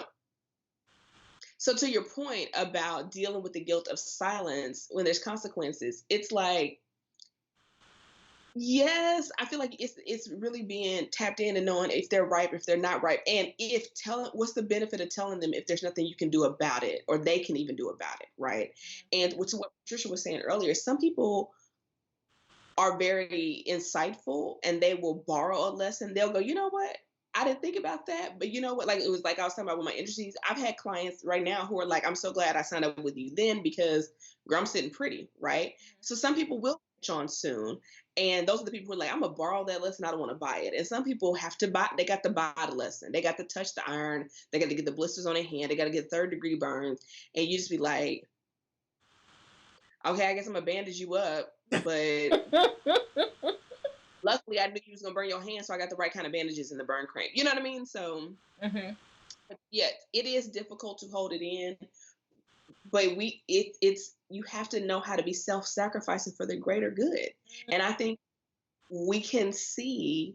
now more than ever that a lot of people don't have that muscle. They do not know how to self-sacrifice and sit in discomfort for the greater good. And so it goes back to telling yourself no, learning how to say no to yourself.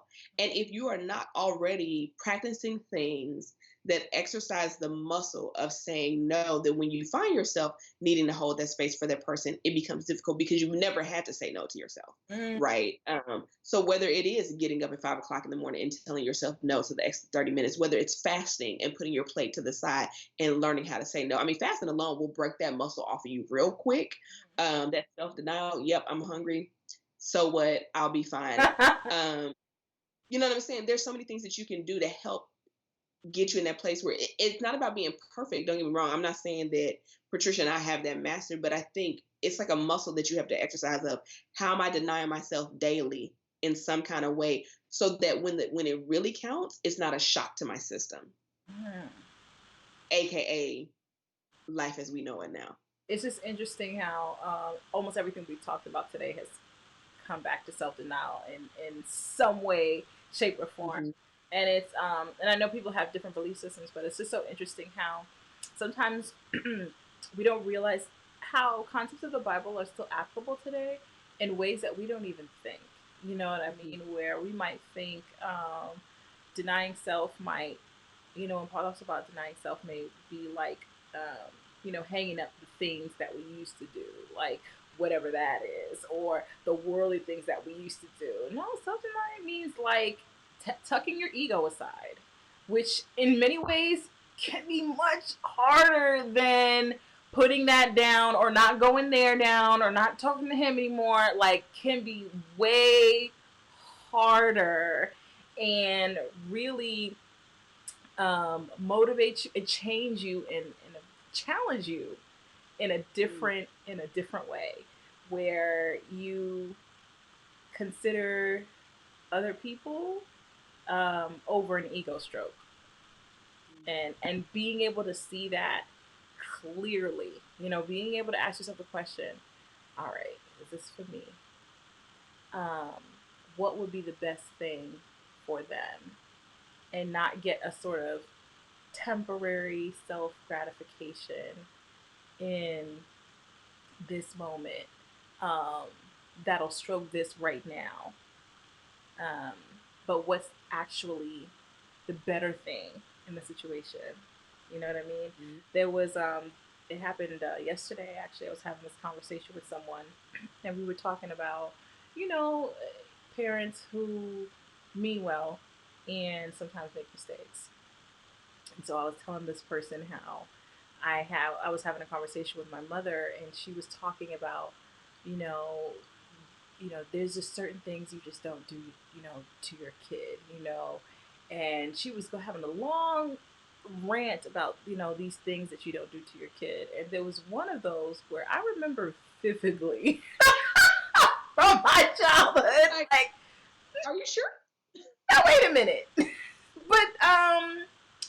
you definitely did that to me. And the person I was talking to was like, "Girl, you better than me. I would have reminded my mother that, she did that to me when I was 8 years old." And I was like, my response to them was that no, because that would have been for me. That, Right. Because what's the point? What's the end game? what's the end game? Because the very fact that she's able to verbalize it is likely that she's now understood the mistake that she made in that moment. Hmm. And for me, that's enough. That's Right. literally enough. I don't need the but wait, you did this moment, because that would be for me. Right. Like, That's denying self. That's denying saying no. That's saying no in that moment, and thinking of the greater good instead of looking at like the right now. and I think it's also important that we can't do fake self denial. Mm-hmm. So, and I have two thoughts when I say fake self denial. So, one is kind of like, when people are quote unquote self sacrificing, but they want to let everybody know that they're self sacrificing. I mean, I could have told her, but I didn't. Mm. You know, I should have said X, Y, Z, 1, 2, 3, 5, 6, 7, 8, 9, 10, 11, 12, 13, 14, period, comma, exclamation point, but I didn't. But now you just did. Mm-hmm. And you may have done it to the person, but you did it. So you got that outlet out. You didn't hold it. Second is I remember I had a pastor, like we had a young adult ministry years ago at my old church. And I remember he said sometimes, and like you said, we have people with different faiths, but this is, I mean, obviously we're in church, but he was like, sometimes God is asking you to do one thing, which is like apologize to somebody, but you fasting, you going on a 30-day sabbatical, you doing everything but the one thing that matters, Mm-hmm. right? And so sometimes self denial is like, just because you're saying no over here and here, here, that's easy for you to say no to. That ain't really the real self denial thing, but it looks like it would be challenging to other people when you know it's not really that difficult for you, Mm-hmm. right? And so, but you know, this one thing over here that you absolutely ain't gonna do or ain't gonna start or whatever, that's the thing you probably need to lean into. And listen, I've been guilty of that. Like, you know, I had somebody ask me the other day, like, how are you doing with all this? And I was like, I be at home anyway. So I don't, you know what I'm saying? And then I was like, don't be like that because it comes across a little egotistical, but it's like, but there's other things that challenge me that I don't want people to know, right? Because vulnerability, but like just don't have it in the effort of having that self denial that it has to be genuine. Yeah. And so your self denial may not look like somebody else is a morning person and they can get up early and they never hit the snooze button. But maybe they can't resist that cookie though. Right. You know what I'm saying? And like you can resist the cookie, but can't get up early. Equal struggle, different vice. Mm-hmm. So, But to something I want to add to what you said is self denial involves sacrifice, and I think that's what makes it denial. If it comes, I mean, if it comes easy to you to give away, then it doesn't involve sacrifice, and so you're not really denying yourself of everything, of anything. But if it involves sacrifice, like, I'm gonna trade the greater good. I'm gonna trade this temporary high for this greater good, or temporary feeling for this greater good. That's sacrifice. That's sacrifice for something bigger. And to me, that's what self denial is. mm-hmm. You know, beautiful message. I'm definitely learning something new today. Self denial in all new facets. Mm-hmm. That's Mm-hmm. great. I mean, you can't take them all on at the same time. Now, let me just. You can't look at your life and be like, where am I not self denying, and then try to take on like five things because it will not work. You will actually go in the opposite direction, potentially and binge on whatever the activity thought behavior, like one thing at a time. Yep. And a lot Like the perfect of I gave is I hate to wash dishes, right? I used to I just that's just not my favorite activity. So when I was in culinary school, I would make myself be the person. It's time to wash dishes. Okay, I'll go. I mean, and I hated it. And you can imagine it's 20 people been cooking 5 courses. It's a lot of dishes, right? But I told myself it's like I want to get to the point where it just don't bother me that much. I was like, I probably will never enjoy this, but if I just force myself to do this over and over again, it makes it to the point where it's not that bad. Mhm. And so I voluntarily, because let me tell you, and Patricia, you've either seen this or experienced this. I much rather do it to myself than have life do it for me. Mm. Mhm. I'd rather do it by choice than by force any day of the week. Mhm. Mhm. I'm just saying, somebody need to pick up that lesson and borrow it. Don't buy it. Do it yourself before life will do it to you. Mhm. Anyway, that's all I got on that. Angelic Impression says, when in situations of seeing someone else walk through their fire, I ask myself, okay, what do I need to work on? What wisdom do I need to gain from this? It's true. Hmm. Hmm. It's true. You don't like I mentioned earlier, you don't have to touch the iron.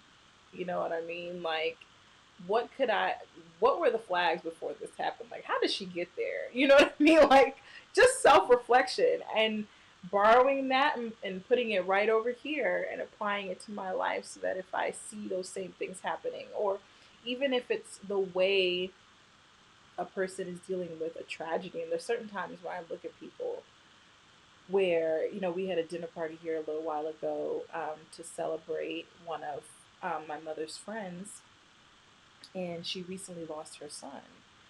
And the way she was able to, like, first of all, the way everybody came together, her family and her coworkers. Obviously, it's my mother who is her coworker, who put this on for her. I know if this was for me, I would have been like, you know what? I can't. This is too much for me to handle right now. Like, but just with the grace and the strength that she was able to just stand there and to thank her community for supporting her and everything. And I was just like, what can I learn from this hot, very spiritual woman? I mean, um, just the different things that she's like, well, they were planning a trip, together, a group of them, just to sort of celebrate her and support her, giving her some time away. And she's, a director at the job, so she has a lot going on, especially right now and everything. And they probably won't be able to do that. But just allowing herself again to be vulnerable in that moment and allowing all these people to just be there for her and support her and her talking about some of the dark times when she's crying and calling her friends, and how two of her friends came over and just spent the week with her, you know what I mean, and allowing everyone to do that for her, and just how she was able to stand in that moment like with such grace. And I looked at her and I was like, this is such a beautiful thing. Again, this is, I'm learning in the moment from her the power of vulnerability and what it looks like on the other side. Like, to me, it looks like strength, it looks like power, it looks feminine, it looks graceful, it looks all these things. And so, and though I haven't been, in the exact same situation of her losing a 22-year-old, who had all his life, ahead of him, it just was a beautiful moment to just experience. And I didn't need to experience that particular pain in order to learn from it, and to learn from her experience. You know what I mean? So, Yeah. yeah. Listen, I mean, I try as much as I can to borrow other people's lessons, Mm-hmm. and I am not masterful of it by any stretch of the imagination. But sometimes, good or bad, it's, and like you said, like when you see somebody, it's not like that situation, but like when you see somebody where you're like, there's red flags. Mm-hmm. It's kind of like some people when you see some, let's say you see a public figure or something, and they have like a major scandal or they fall. What I know from my own life is you had some warning shots Yeah. when you got there. That no, I, in my own limited experience, in my itty bitty pocket of the world, and my friend said, any of us that have had a major public correcting of some sort, we had warning shots in life that we just didn't take heed. And so, to your point, is when I do see people walk down certain paths where I'm like, I wonder what the warning shots are, and what was their mindset on why they ignored them. Mm-hmm. Mm-hmm. Um, and so I don't always get it right, but I'm definitely one of the people, like, if I can buy as least lessons as possible, that'd be great. I'm gonna have my own, like, I need to say my budget for my own, you know what I'm saying? I don't need to be going and buying yours, like, let me borrow that, stick that in the cart, thank you very much, you know what I'm saying, I'll give it back to you later. I my coins my own stuff that I can't control, right? And so I'm always curious. I mean, not like when life happens to you, like something as unfortunate as losing a child, but like other things where you be like, that's a big one, right? Like you be like, that's like when I think about, let's say Kevin Hart, when all of his scandal hit. I think that was last year, right? You be like, how, what was happening before you got to that point that allowed you to get to that point? That wasn't point A, right? So, and what did you ignore, or what were you thinking, or where was your thought process? So I'm always curious about that kind of stuff. I may never know, but I try to glean from little places here and there. Be like, you know what? Let me, I'm in my pocket. That's a cart. Thank you. Thank you. Free gift purchase. Thank you. Yes, yes. Now, Evelyn, we are at 1 hour and 51 minutes. Listen, y'all, we have to figure out how to get this in an hour. What is happening? Let me tell you, I looked up and we were at 45 minutes. I was like, all right, good, we got 50 minutes. And I just looked up again and we're at 151. I was like, Like, see, y'all, so when we say our conversations legit be like this, they just be about twice as long. They're usually like 3 to 4 hours. Um, so this is good. This right here, hour 51 minutes is good. but this is longer than last week. It is. It is. You're right. Right. We got to. And let me ask you, I'm going to ask you this on camera. So, yeah, what y'all don't know, I'm going to give y'all a little behind the scenes, even though this is only the second one. And then I know we got to go because we're just out of pocket. Is that we try to put some thought into like what our topic of conversation is going to be. And then we do something that I suggested to Patricia now, which is like we try not to have a conversation before the conversation. Mm-hmm. Y'all. So what happens, because we don't have a pre-conversation, we pre-converse in the live. And then we get to a topic that ain't even related to what we said we're gonna talk about. But I hope that y'all are enjoying it. I know I'm enjoying it so far. But yeah, that's how we get to almost 2 hours. But maybe we should have a pre-conversation. Right now, I think it's a perfect time for this because I know even for me, while I'm working during the day, I might have something playing in the background. So even if y'all can't watch it live, you could tune in for a little bit, then exit, finish it tomorrow. You know what I mean? And it gives you some inspiration, some encouragement, some empowerment. Wow, all this is happening in the world right now. So you want to take any questions before we go? You want to see if anybody has any questions before we? Yes. If there are any questions, greetings, one virtuous woman. If there are any questions, let us know. Go ahead and put it in the chat. It literally doesn't feel like it's been 2 hours. It doesn't feel like that at all. I'm like, this clock is lying to me. I know, right?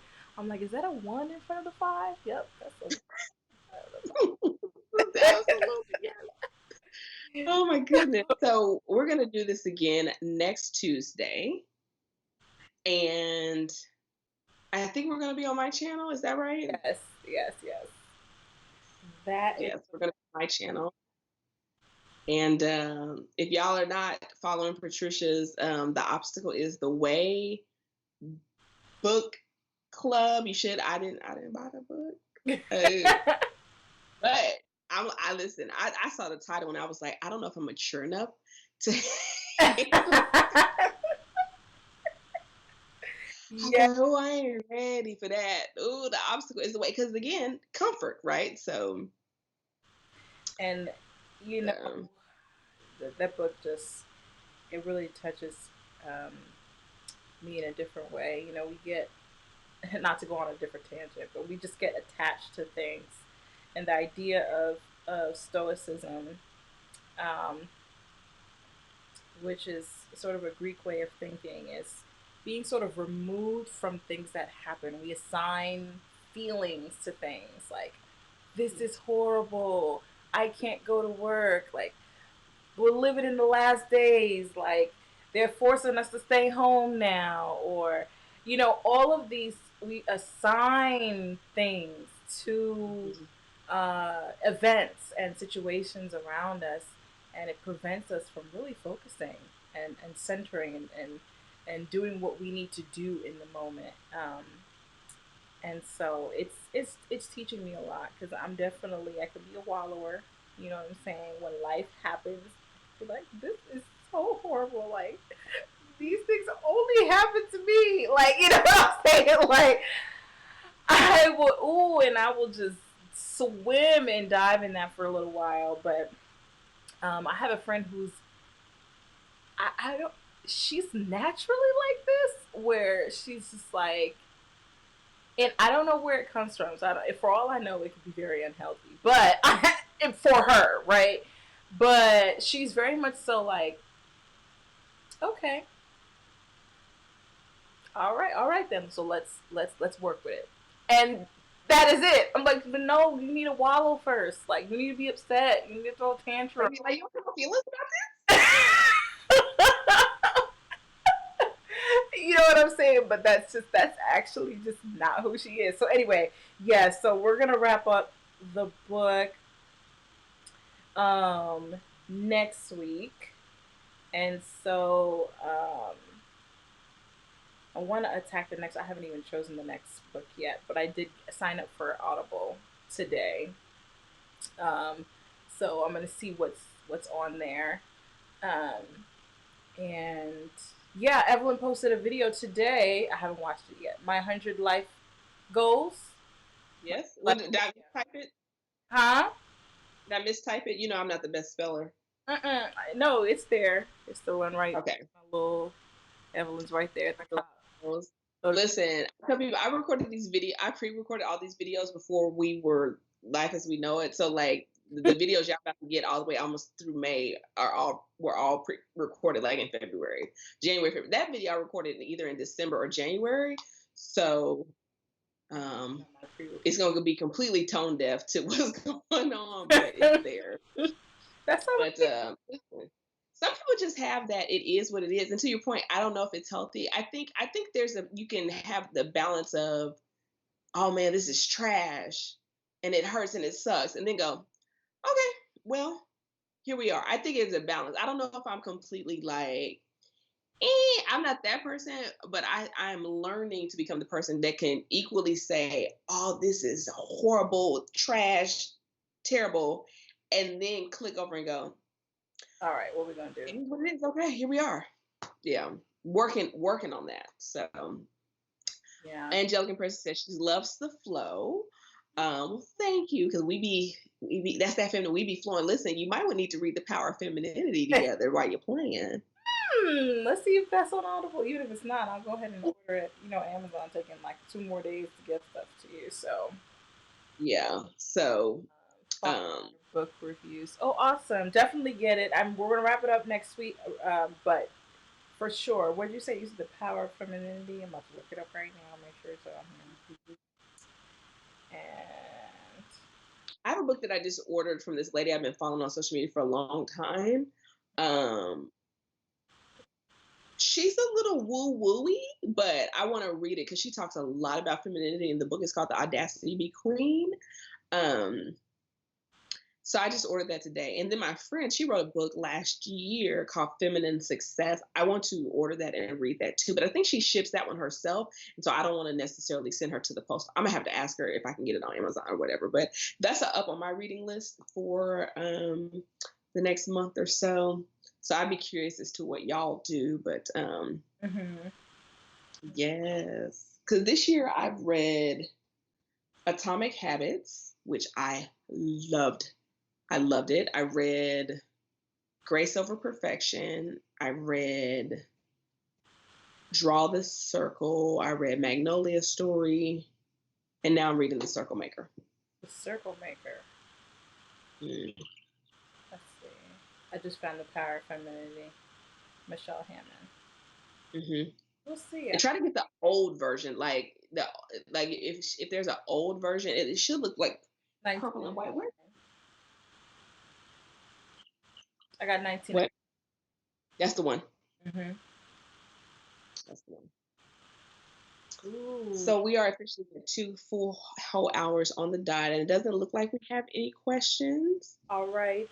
So we will table it for now and reconvene for another live next Tuesday on Evelyn's channel. All right. Yes. And it's going to be a good time.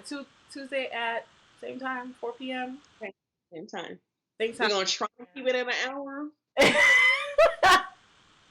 But we can't make no promises.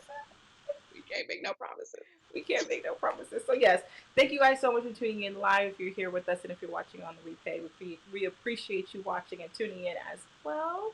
And we will see you guys next week. Bye.